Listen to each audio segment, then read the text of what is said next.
Hello everybody. So today we're going to finish up taking a look at chapter 6. We're going to close out this last section here and be done with the unit after this week. So a quick review of what we saw last week. Of course, we were solving inequalities with our inequality signs, and we've seen that it's pretty much identical to solving equations, not too much different. The only thing that's different that's really important that we saw last week was this right here that I starred. And that is when we either multiply or divide by a negative number only, we need to make sure that we swap the inequality sign. So if it's a less than sign, we change it to greater than. If it's a greater than sign, we change it to less than. And the same with the equal to counterparts as well. Other than that, it's pretty much identical to solving equations. So the last thing I want to do for this one is just to go through this slightly more difficult example. Okay, so it's a big equation. It's got some decimals in it, but it's not going to be too bad. If you remember, what we want to do here is we want to get all the variables to one side and we want to get all the numbers to the other.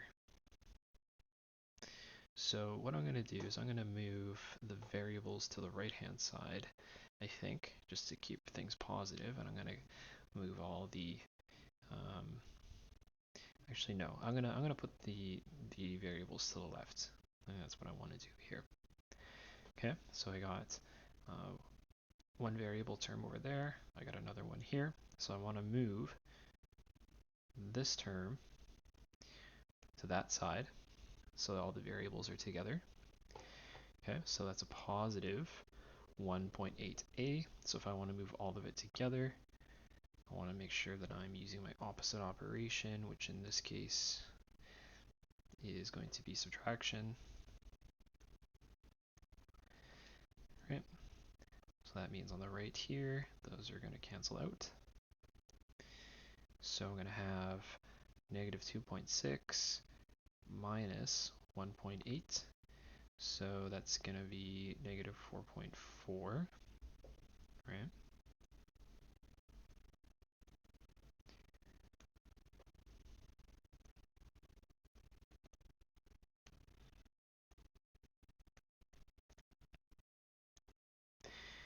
Okay, so then I want to move that 14.6 to the other side as well.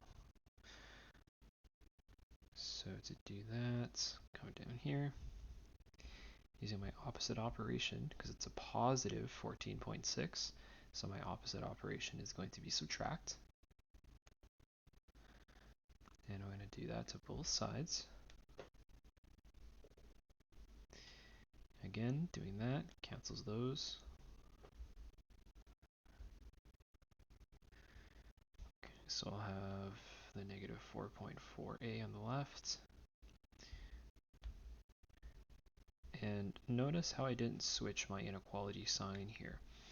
I'm subtracting, but remember, that's fine. That does not change our inequality sign. The only thing that changes our inequality sign is if we multiply or divide by a negative number. We haven't multiplied or divided anything in this question yet.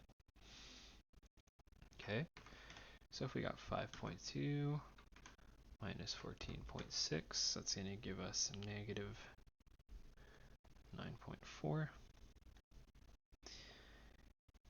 Okay, and now we've done 2 steps. We have 1 step remaining. So we want to get that a by itself. So obviously we have this negative 4.4 that's preventing the a from being by itself. So that's negative 4.4 times a. So because that negative 4.4 is attached to the a by multiplication, we want to use the opposite operation, which of course is division, to get that a by itself. So we're going to come in here and we're going to divide by negative 4.4 on both sides. Okay. So of course those are going to cancel. That's going to go to 1. And something that's very important to understand is I just divided by a negative number. Okay, so that's going to be A, and now I'm going to take my inequality sign. I have to switch it from a greater than to a less than, because I just divided by a negative number. Okay, so that 9.4 divided by 4.4, that gives us a big decimal. I'll round it. I'll round this to maybe 2 decimal points. So we have a negative divided by a negative. Of course, that's going to give us a positive answer.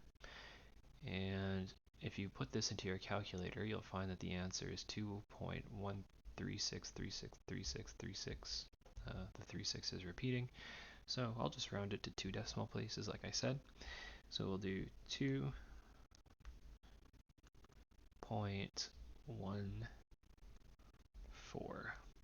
and we'll just round it there. Okay. So 3-step question that involves remembering that we need to swap that inequality sign if we end up multiplying or dividing by a negative number. Okay, so you'll see a few questions like that in your assignment. So just make sure you refer back to this video. If you have any questions, a few things to keep in mind. Always get all your variables on one side, get all your numbers on the other, collect your like terms, and from there you should be able to isolate for your variable pretty easily. Okay, so we got our assignment there. You can go ahead and finish up anything that you didn't finish it up last week. You can see question 17 there as a star next to it. That one's just a challenge question. So if you're finding the rest of the assignment pretty straightforward, I really encourage you to try question 17. It's a good one. It'll test your understanding pretty well. If you're having a hard time going through the first bit of the assignment, don't worry about question 17. Just go up to question 12 and that should be fine. Alright guys, so that'll be all for this week. We'll jump into the next section next week, but for now, stay safe and I'll talk to you soon. Bye.